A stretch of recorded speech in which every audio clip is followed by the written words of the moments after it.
I understand that your clients include people such as airlines. Oh yeah, Lucky Airline in Kunming and also the Rayleigh Airline in Yunnan.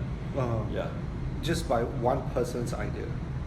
Uh, It started off with your own idea of coming out with a system, and a whole airline goes behind Yes. with so much faith in you. Yes. You must be a pretty incredible salesman too, in being able to convince people.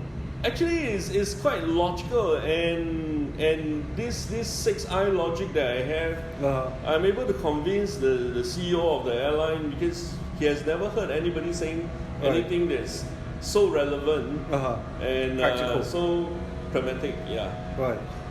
Yeah. When the rubber hits the road, Yes. Was it any different from your theory? Okay, in fact, Lucky Airline was a very good example. So the CEO has no idea at all. He said, I'm a full-fledged airline, so anybody who can buy an air ticket can be my target consumer. So he has no idea about that. So I said, okay, no issue. Let's do the BI first, the business identity. So first of all, about the business identity is to identify the target consumer. So we went to a lot of places, in and out of Yunnan, those places of interest and so on. So we concluded that 65% of the people that comes to Yunnan by air, it's 22 to 35 years old. And a lot of them is like after they graduate, before they get their first job, a whole bunch of them will just come to Yunnan to visit the place. The thing about Yunnan is that it is a tourist province, so it has a multitude of different experiences that you can have. So recognizing that it's 22 to 35 being the majority of people that comes to Yunnan, so we decided to study deeper into this group of people. So this group of people, what kind of demographics they are. So probably not so high income, probably degree students. So what are they looking for? They are looking for adventures. They are looking for excitement. They are looking for romance.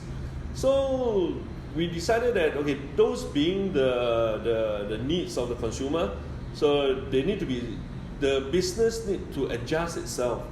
So after we did that after we have that conclusion, Lucky Air decided that they should be a low cost airline, not a budget airline, but a low cost airline.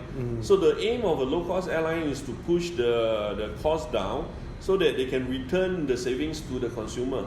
So the brand values that we formulated for Lucky Airline was sincerity, because this is a group of young people. Young people, they enjoy respect. Have a bit of ego. Yes. Okay. Actually, the younger you are, the more you want people to respect you, because you have not proven yourself. So sincerity is one of the that's brand value. Deep thinking, yeah. Yeah. Then convenience, right? Because anything that you can make a person lazy will be appreciated. So convenience, and last but not least is cost saving. Because they're intelligent customers. Yes. They know how to compare. Yes.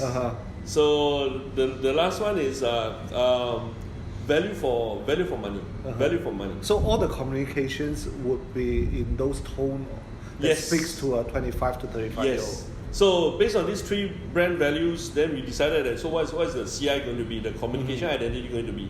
So we decided that the brand icon should be a cartoon character. 3 cartoon character of air stewardess, each representing different values. And through comic strips, they can communicate all these values. So with that, and in terms of functional identity, we decided that from point A to point B, actually what touches the consumer is the service. So for FI, functional identity, we focus on service design. We focus on how the consumer should, what kind of service should they get. Then after that, then the rest was just implementation. Yeah. While you are saying about all this, at the back of my mind, I was thinking that did they make money? No, I'm thinking of how structured you are as a designer, because my impression of designers are Philippe Starks. You know, very eccentric. Very. Yes. But you're more mechanical, more structural, more. Philippe Starks do not represent majority of the industrial designers. Philippe Starks is an architect. So there's a difference between industry designer and an industrial artist. designer. Yes, definitely. And you wouldn't consider yourself an artist more so than pragmatic. Okay, in order for industrial designer to design a product, the industrial designer will need to understand engineering. We need to understand. Okay, engineering is structured. Yeah.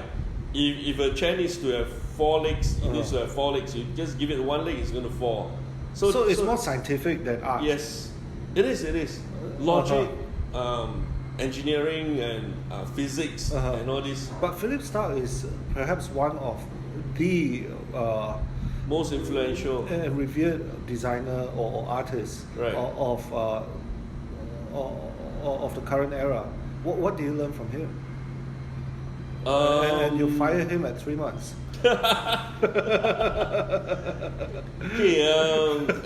when you look at designers, there are 2 kinds of designers. One that's more of a celebrity. Yeah. People buy this is because it's designed by Philippe Starks, and if I were to place it in my living room, I have a piece of Philippe Starks in my living room. Yes. So that is one kind of designer. There's another kind of designer that designs pragmatic objects, things that you use, everyday things. Yeah.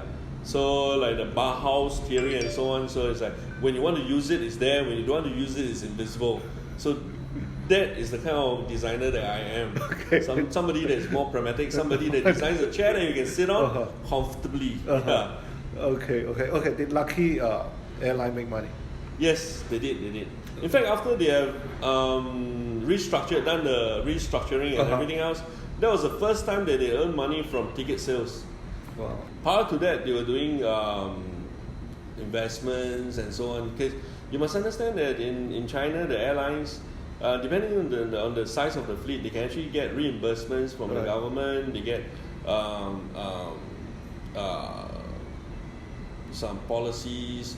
They can get interest-free loans. Yeah. Then based on the interest-free loans, they can reinvest their money to something else. Yeah. So after you did the restructuring, that was the first time that they are able to earn money from the ticket sales. Wow. Yeah. Actually more than that, because when we look at the business model canvas, I actually introduced more way for them to earn money.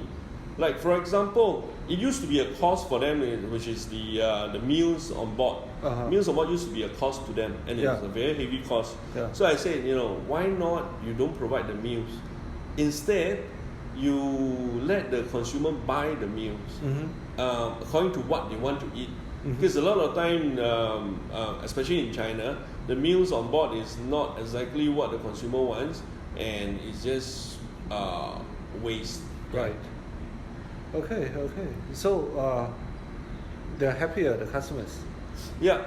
And also I mentioned less wastage. Yeah? Yes, and I also mentioned why not you provide pu'er tea, which is a produce of Yunnan.